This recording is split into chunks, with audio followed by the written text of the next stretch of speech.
ከጥቂት ዓመታት በፊት የኢትዮጵያ ተራሮች ተራቁተው ወንዝና ምንጮችም ደርቀው የብዝሃ ሕይወት ሀብቷ ተመናምኖ ነበር። ዛሬ ያ ምስል ተቀይሯል። ኢትዮጵያ በቢሊየን የሚቆጠሩ ችግኞችን በመትከል የደን ሽፋኗን በከፍተኛ ፍጥነት እያሳደገች ትገኛለች። መካከለኛ ገቢ ካላቸው ሀገራት ተርታ ለመሰለፍ የነደፈችው ግዙፍ እቅድን ተከትሎም የተፈጥሮ ሀብት ጥበቃ ስራዋ በአህጉሪቱ አዲስ ታሪክ የተጻፈበትም ሆኗል። ከጥቂት ዓመታት በፊት በእጅጉ አሽቆልቁሎ የነበረው የደን ሽፋን አሁን ላይ ከ23.6 በመቶ በላይ አልፏል። ይህም የአካባቢ ጥበቃ ስራን ለኢትዮጵያ የህልውና ጉዳይ መሆኑን ያረጋገጠ ስኬትም ሆኗል። ኢትዮጵያ ትልቅ ሀገር ናት፣ ሰፊ ሀገር ናት። ነገር ግን የኢትዮጵያ የደን ሽፋን እኮ 4% የነበረበትን ጊዜ ማስታወስ እንችላለን ማለት ነው። አሁን የአረንጓዴ አሻራ ስራ እንቅስቃሴ በክቡር ጠቅላይ ሚኒስትራችን ኢኒሼቲቭ የተጀመረው ስራ እየተሰራ ባለበት ሂደት ውስጥ አሁን በፈረንጆቹ በ2023 23.6% ደርሰናል ማለት ነው። እንግዲህ የታቀደው በ2030 እስከ 30% ለመድረስ ነው። በከተሞች በኩል የኮሪደር ልማት ያስገኘው ለውጥ በቃል ብቻ ሳይሆን በተግባር የሚታይ ውበትን አላብሷል። የወንዝ ዳርቻዎች መልካቸው ተቀይሮ ለነዋሪዎች መዝናኛ የሆኑ ይገኛሉ። በገጠሪቱ የሀገሪቱ ክፍሎች ደግሞ በየሸለቆዎቹና ተራሮች የተሰሩ የእርከን ስራዎች የዝናብ ውሃን በመሬት ውስጥ እንዲሰርጉ በማድረጋቸው ለዘመናት ደርቀው የነበሩት ምንጮች ዳግም መፍለቅ ጀምረዋል። ይህም ለማህበረሰቡ የአካባቢ ጥበቃ ብቻ ሳይሆን የህይወት ምንጭነቱን ያረጋገጠ ነው። አካባቢ በመጠበቅ ሂደት ውስጥ የሚሰሩ የአረንጓዴ አሻራ እንዲሁም ደግሞ የኮሪደር ልማት፣ የወንዝ ዳርቻ ልማቶቻችን በጣም የሚያስፈልጉን እንቅስቃሴዎችና ስራዎች ናቸው። የአረንጓዴ አሻራ የችግኝ ተከላ ስራዎቻችን የአፈር መሸርሸርን የሚጠብቅ የሚከላከል ነው ማለት ነው። ይሄ የቅንጦት ጉዳይ አይደለም። አፈር እንደ አጠቃላይ የሀገር ልማት እድገት የሚመጣበት አንዱ ሚንስ እንደመሆኑ መጠን ከዚህ አንጻር መታየት ያለበት ጉዳይ ነው። ሁለተኛ የወንዞቻችንን ብክለት ይከላከላል ማለት ነው። በፈር በመሆን የወንዞች ብክለትን የሚከላከልበት ሁኔታ እንዳለም ማየት ይቻላል። ኢትዮጵያ ውስጥ ከፍተኛ የሆኑ ድርቆች በተለያዩ ቦታ ላይ ተረስተው እናውቃለን። ይሄ ማለት ምን ማለት ነው? በአይን ወደምታይበት ግዙፍ ወደሆነ ኢምፓክቱ እየታየ ነው ማለት ነው። የአካባቢ ጉዳይ በባህሪው በአንድ አካባቢ ላይ የሚወሰን አይደለም፣ በአንድ ድንበር ላይ የሚወሰን አይደለም። ስለዚህ ይሄ እንደ ቅንጦት አድርገን የምናየው ነገር የቅንጦት ሳይሆን በአይናችን እያየን ነው። የምግብ ዋስትናችን ላይ ችግር እየተፈጠረ ነው። በተለያዩ ቦታዎች ላይ በጣም የምንጠቀማቸው በጣም በርካታ ነገሮች አሉ፣ ተፈጥሯዊ ነገር ስለደከመብን ማለት ነው። ኢትዮጵያ በአረንጓዴ አሻራ መርሃ ግብር የተከለቻቸው በቢሊየን የሚቆጠሩ ችግኞች በሀገር ውስጥ ብቻ ሳይሆን በዓለም አቀፍ መድረኮችም ትልቅ ዝናን አትርፈዋል። ለዓለም የገባቸውን የካርቦን ልቀት የመቀነስ ቃልም በተግባር ያሳየችበት ይኸው መንገድ ለሌሎች የአፍሪካ ሀገራትም አርአያ መሆን ችሏል። በተለይም የአረንጓዴ አሻራ መርሃ ግብሮች ተፈጥሮን የመጠገንና የመንከባከብ ስልትን የተከተለ መሆኑ ቀጣይነት እንዲኖረው በማድረግ ረገድም በዓለም አቀፍ ባለሙያዎች ዘንድ ከፍተኛ አድናቆትን አትርፏል። ኢትዮጵያ የተፈጥሮ ሚዛንን የጠበቀ ኢኮኖሚ ለመገንባት የምታደርገውን ጥረትም አጠናክራ ቀጥላለች። ተመልካቾች እዚህ ጉዳይ ላይ እንቆያለን። በዚህ ጉዳይ ላይ ተጨማሪ ማብራሪያ እንዲሰጡን እንግዳ ጋብዘናል። እንግዳችን የብሔራዊ አረንጓዴ አሻራ ቴክኒክ ኮሚቴ አስተባባሪ ዶክተር አደፍርስ ወርቁ ናቸው። ከእሳቸው ጋር መጠነኛ ቆይታ እናደርጋለን። ዶክተር አደፍርስ ለጊዜዎትም ለሚሰጡን ማብራሪያ በቅድሚያ ከልብ ነው የምናመሰግነው። አመሰግናለሁ። ቀደም ብለን እንግዲህ በዜናውም ላይ ለመመልከት ሞክረን ነበር። የአረንጓዴ አሻራ ስራ በተለይ ከአካባቢ ጥበቃ ባለፈ የማህበረሰቡን የኑሮ ሁኔታ በማሻሻል ረገድ ምን የሚታይ ለውጥ አመጥቷል ማለት እንችላለን? በተለይ ደግሞ የምግብ ዋስትናን ከማረጋገጥ አኳያ የአረንጓዴ አሻራ መርሃ ግብራችን እኛ ስንገልጸው መሬት እያዳንበትና መሬት እየሰራንበት ነው እያልን ያለ ነው። ኢትዮጵያ የግብርና ሀገር ናት። ትልቁን ኢኮኖሚያችን የተመሰረተው በግብርና ላይ ነው። ነገር ግን ደግሞ መሬት በጣም የእርሻ መሬትም የግጦሽ መሬትም ሌሎች የደን መሬቶችም በደረሰባቸው ከፍተኛ የሆነ መጎሳቆል ምርትና ምርታማነታቸው በጣም በከፍተኛ ሁኔታ ቀንሶ ነበረ። በባለፉት 7 ዓመታት ተራሮቻችን እነዚህ በጣም የተጋጋጡ የተጎዱ ተራሮችን መልሶ በማልማት እርሻ መሬት ላይ ደግሞ ዛፎችን ተጨማሪ ዛፎችን በማምጣት የመሬትን ምርትና ምርታማነት በከፍተኛ ሁኔታ እያሻሻልን ነው። ነገር ግን የገበሬው ኑሮ ደግሞ አዝርዕት ላይ ብቻና እንስሳት ላይ ብቻ ተመስርቶ መቅረት ስለሌለበት ከዛፎችም ተጨማሪ ምርት ማግኘት እንዲችል አስችለናል ማለት ነው። የምንተክላቸው ዛፎች በአንድ በኩል ለግብርናውና ለእንስሳት ሀብት ልማቱ መሬትን መልሰው ይሰራሉ። ይሄንን የስርዓተ ምህዳር አገልግሎትን በማሻሻል ለምሳሌ የአፈር ለምነትን በማሻሻል ጎርፍን በመቀነስ ለድርቅ ያለንን ተጋላጭነት በመቀነስ መሬቱን ይሰራሉ። ከዛ ባሻገር ደግሞ ዛፎቹ በራሳቸው ምግብ ናቸው፣ መኖ ናቸው፣ ጥላ ናቸው። ስለዚህ እንዲህ እያደረጉ የገበሬውን ምርትና ምርታማነት ከፍ ማድረግ ብቻ ሳይሆን ደግሞ ዳይቨርሲፋይ እንዲያደርግ የተለያይነትን እንዲኖረውም በማድረግ በጣም ከፍተኛ ውጤት እያመጣን ነው። በተለይ ይሄ ኒውትሪሽን ሴኩሪቲ የተመጣጠነ ምግብ ወጣቶች፣ ሴቶች ልጆች ማግኘት እንዲችሉ የፍራፍሬ ዛፎቻችን እያደረጉ ያለው አስተዋጽኦ በጣም ከፍ ያለ ነው። ካሽ ደግሞ ገበሬዎች ከተከሏቸው ዛፎች ገበያ ሄደው ተጨማሪ ገቢ ማግኘት እንዲችሉም ከፍተኛ አስተዋጽኦ እያደረገ ነው። ስለዚህ በምግብ ዋስትናችን ላይ ከፍተኛ ድርሻ ይዞ እያሳየ ነው የአረንጓዴ አሻራ መርሃ ግብር። በተለያየ መንገድ ነው አስተዋጽኦ የሚገለጸውና ምናልባት ዶክተር የዚህ የኢትዮጵያ የተፋሰስ ጥበቃ ስራዎቿን በራሷ ነው የምትከውነው።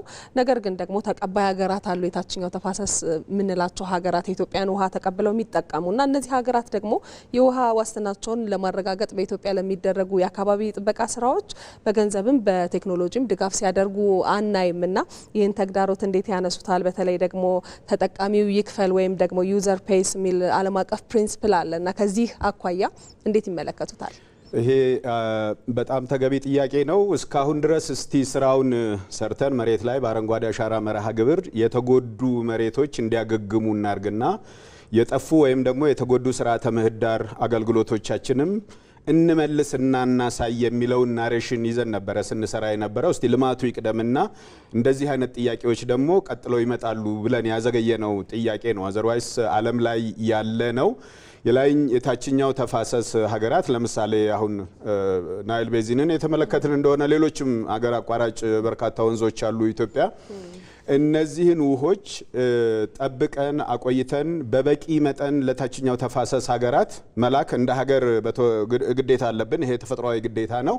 ነገር ግን ደግሞ እኛ ይሄንን ስራ ስንሰራ እነዛ ከታችኛው ተፋሰስ ያሉ ሀገሮች ቁጭ ብለው ይሄንን ውሃ መጠበቅ ወይም ደግሞ ሌላ የስርዓተ ምህዳር አገልግሎቶችን መጠበቅና መጠቀም ብቻ ሳይሆን መተው ሊያግዙ ይገባል። ይሄ በፋይናንስ ማገዝ መቻል አለባቸው፣ በቴክኖሎጂ ማገዝ መቻል አለባቸው።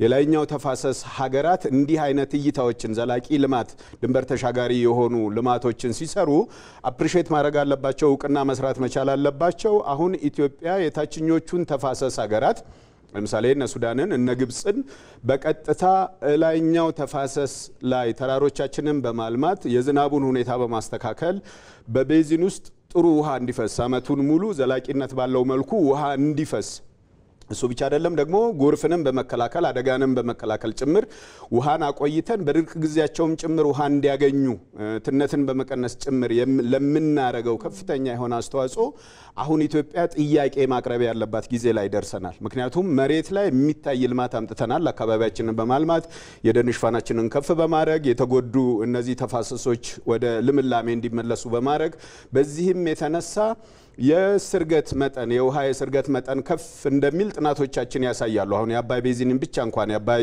ተፋሰስን ለብቻው እንኳን ካየነው አንደኛ ይሄ ኤንዲቪ የምንለው የመሬቱ የአረንጓዴ መጠን ወይም የአረንጓዴ ሽፋን ከፍ ብሏል። የከርሰ ምድር ውሃችንም እዛ ቤዚን ውስጥ ከፍ ብሏል። ይሄ ማለት ለታችኛው ተፋሰስ ሀገሮች ቀጥተኛ የሆነ ኢኮኖሚያዊ እና አካባቢያዊ ማህበራዊ ጠቀሜታ ነው ማለት ነው። ለዚህ ኢትዮጵያ ካላት ሀብት ቀንሳ ማህበረሰቧን አድክማ አንቀሳቅሳ ለሰራችውና ላመጣችው ውጤት የታችኛው ተፋሰስ ሀገሮች በገንዘብም በሐሳብም በቴክኖሎጂም ሊደግፉ እንዲችሉ የኢትዮጵያ መንግስት አሁን በሚኬደው መንገድ ሄዶ ቴብላቸው ላይ ማስቀመጥ ያለብን ጊዜ ላይ ነው ያለነው ማለት ይቻላል። ዓለም አቀፍ ደግሞ መርሆዎችም አሉት ብዬ አስባለሁኝ። ምናልባት ዶክተር አሁን ሲያነሱ ነበረ የአባይ ተፋሰስ እንኳን ግብጽና ሱዳንን ብንወስድ ኢትዮጵያ በተፈጥሮ የታደለችው ወንዝ ነው። ከዛ በኋላ ደግሞ በማልማት ደግሞ አሁን እንዳይቀንስ የምታደርገው ጥረት አለ።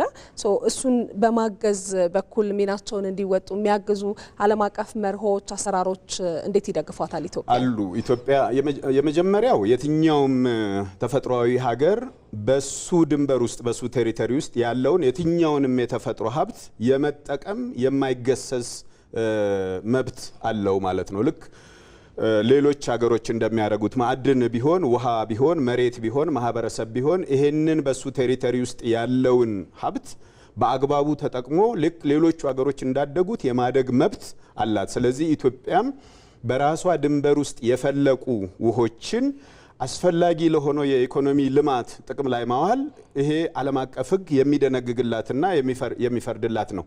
ነገር ግን ኢትዮጵያ በታሪኳ ከምንገኝበት የመሬት አቀማመጥ የተነሳ እኛ አገር ላይ ተፈጥረው የኛን አገር አረስርሰው እንደገና ደግሞ ለጎረቤት ሀገሮቻችን የሚያልፉ በርካታ ድንበር ተሻጋሪ ወንዞች አሉን። ይሄ ሚሊዮኒያ ሲፈስ ነው የኖረው። ነገር ግን በባለፉት በርካታ ዓመታት በተፈጠረ ትልቅ ችግር ማለት ነው የተፈጥሮ ሀብት በመመናመኑ ምክንያት እነዚህ አባይን ጨምሮ ሌሎቹም ወንዞች ላይ ማለት ነው ሌሎቹም ደግሞ የስርዓተ ምህዳር አገልግሎቶች ለምሳሌ ብዝሃ ሕይወት ሊሆን ይችላል ለድርቅ ያለን ተጋላጭነት የመቋቋም ለጎርፍ ያለን ተጋላጭነት የመቋቋም አቅም ተናክቷል። ይሄንን መልሰን እንድናመጣ የጠፉ ምንጮች መመለስ እንዲችሉ ወንዞች እንዲደረጁ የጎርፍ እንዲቀንስ የድርቅ ተጋላጭነት እንዲቀንስ ብዝሃ ሕይወት እንዲጠበቅ እነዚህን አረንጓዴ የሆኑ ስራዎችን ስንሰራ ከርመናል። ለዚህ የታችኞቹ ተፋሰስ ሀገራት እውቅና መስጠት መቻል አለባቸው። ኢኮኖሚያዊና ቅድም እንዳልኩት በቴክኖሎጂም የመደገፍ ግዴታ አለባቸው። እነዚህ በሃይድሮሎጂ በውሃ የምንገናኛቸው ሀገሮች ብቻ አይደለም ይሄን ማድረግ ያለባቸው፣ ግሎባል ኮሚኒቲውም ጭምር መደገፍ አለበት። ምክንያቱም በአረንጓዴ አሻራ መርሃ ግብር 46-47 ቢሊዮን ችግኝ ተከልን ስንል እስከዛሬ ድረስ ወደፊትም ይሄንን በጣም አስፍተን መሄድ ይኖርብናል። ምክንያቱም የመጣንበት መንገድ እጅግ መልካም ቢሆንም አሁንም ኢትዮጵያ ውስጥ ደን ይጨፈጨፋል። አሁንም በጣም የተጎዳ በርካታ መሬት አለ። አሁንም ገና የፍራፍሬ ዛፎች በርካታ ገበሬዎች ጋር መድረስ መቻል አለባቸው። ይሄንን ስናረግ ለግሎባል ኮሚኒቲውም ጭምር ነው። ለነዚህ በውሃ በወንዝ ለምንገናኛቸው የአፍሪካ ሀገሮች ብቻ ሳይሆን አንደኛ ይሄንን ሀሳብ አንጥተን እንደ ሀገር ቢሊዮን ችግኝ አፍልቶ መትከል መንከባከብ እንደሚቻል ያሳየች ሀገር ነች። ግሎባል ኮሚኒቲው እውቅና መስጠት ጀምሯል። አሁን ባለፈው ኤፍኤኦ የዓለም የምግብ ድርጅት የኢትዮጵያን አረንጓዴ አሻራ መርሃ ግብር እውቅና ሰጥቷል በዓለም አቀፍ ደረጃ። እንደገና እዚህ የተፈጠረ ባዮማስ ውስጥ የምንይዘው ካርበን አለ ሶ ግሎባል ዋርሚንግን ይሄንን የዓለምን የሙቀት መጠን ከመቀነስ አንጻር ከፍተኛ አስተዋጽኦ ስለሚኖረው ዓለም አቀፉ ማህበረሰብም ሩቅ ያለው ሩቅ ምስራቅ የምንለውም ሳይቀር አስተዋጽኦ ማድረግ አለበት። ይበልጡን ደግሞ ዕለታዊ ፍጆታቸው ከኛ አገር የሚነሱ ወንዞች ላይ ከኛ አገር የሚነሱ ሌሎች የስርዓተ ምህዳር አገልግሎቶች ላይ ዲፔንድ የሚያደርጉ አገራት አሁን በውል መጥተው በሚታይ ደረጃ የኢትዮጵያን ስራ ኮምፐንሴት ማድረግ ይኖርባቸዋል። ምክንያቱም ኢትዮጵያ ይሄንን በመስራቷ ተጠቃሚ ስለሚሆኑ ማለት ነው። የኢኮኖሚ እድገታቸውም ዘላቂ መሆን ስለሚችል ማለት ነው። በጣም ጥሩ። ዶክተር አደፍርስ ወርቁ የብሔራዊ አረንጓዴ አሻራ ቴክኒክ ኮሚቴ አስተባባሪ ለሰጡን ሙያዊ ማብራሪያ ከልብ ነው የምናመሰግነው። ጥሩ ቀን ይሁንልዎት። አመሰግናለሁ።